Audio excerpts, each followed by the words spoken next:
You felt it before. That moment, just before the storm hits, when the air changes and something in your brain says, rain is coming. You can't see it yet. You can't hear it, but you already know. And what's strange is that you're not imagining it. Your nose is picking up a chemical signal so faint it took modern instruments decades to measure. Right now, in this moment, you are running ancient survival software on a body that was never updated. And the story of why you can smell rain is also the story of what your ancestors were doing with that information for 300,000 years and what quietly disappeared when we stopped needing it. Let's start with the smell itself. That specific earthy, electric scent, the one that arrives before a rainstorm and lingers long after one, has a name. It's called petrichor. The word was coined in 1964 by two Australian scientists, Isabelle Joybert and R.G. Thomas, at the CSIRO Division of Mineralogy. They combined the Greek word petra, meaning stone, and ichor, the fluid said to flow through the veins of gods in Greek mythology, the fluid of the gods released from the earth when it rains. Even the scientists who named it felt something needed to be said about where it came from. But what actually creates it? Petrichor is not one smell, it's several arriving together. The dominant compound is a molecule called geosmin, produced by soil bacteria called streptomyces, a type of actinomycetes that lives in almost every patch of soil on Earth. These bacteria spend their lives decomposing dead organic material. When raindrops hit the soil, they release aerosol bursts that carry geosmin upward into the air. In 2015, researchers at MIT filmed this process for the first time using high-speed cameras. A single raindrop hits the ground and, in a fraction of a second, traps tiny air bubbles beneath the surface. Those bubbles shoot upward and explode, releasing a fine, invisible mist of particles into the air. That mist is what you're inhaling. When you smell rain, you are breathing in the exhaled chemistry of a billion soil bacteria, all releasing at once, and you can detect it at nearly nothing.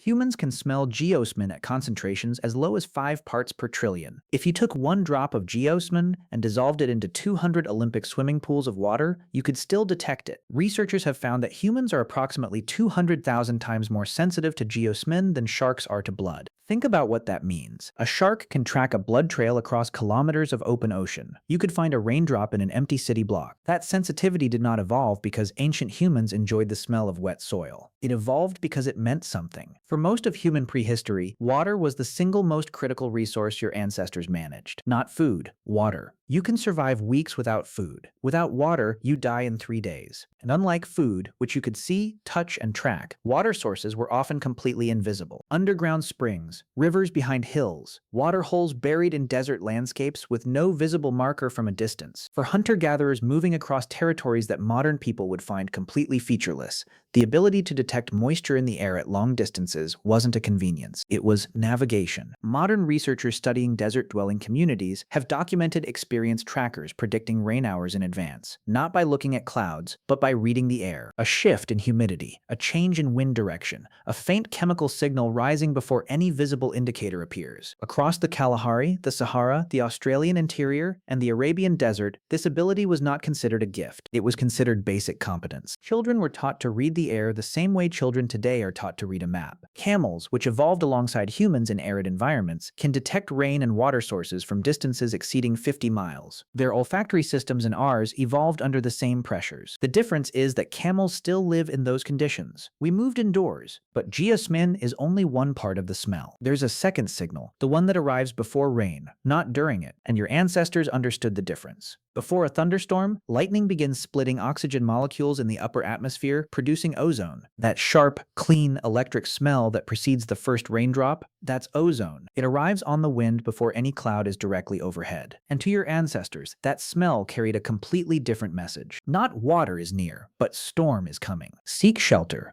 Move away from exposed ridgelines. Do not stand beneath isolated trees. The pre-rain smell was a warning signal, and the human nose was tuned to read both channels separately. Here is where the story takes a turn that modern science is only beginning to fully understand. Because petrichor doesn't just trigger your survival instincts, it triggers your memory. The olfactory system is the only sensory system in the human brain with a direct anatomical connection to the hippocampus and the amygdala, the structures responsible for memory formation and emotional response. Every other sense gets routed through the thalamus first, processed and filtered before it reaches conscious awareness. Smell bypasses all of that. It goes straight to the emotional and memory core of your brain before you have time to think about it. This is why the smell of rain feels nostalgic in a way that's difficult to explain. It doesn't just remind you of something, it places you inside a feeling, fully formed, before you've even identified what you're smelling. In 1998, neurologists studying olfactory memory found that smell-triggered memories carried significantly higher emotional intensity than memories triggered by any other sense, including music and photographs. When subjects were exposed to a smell connected to an early memory, the memory didn't simply return.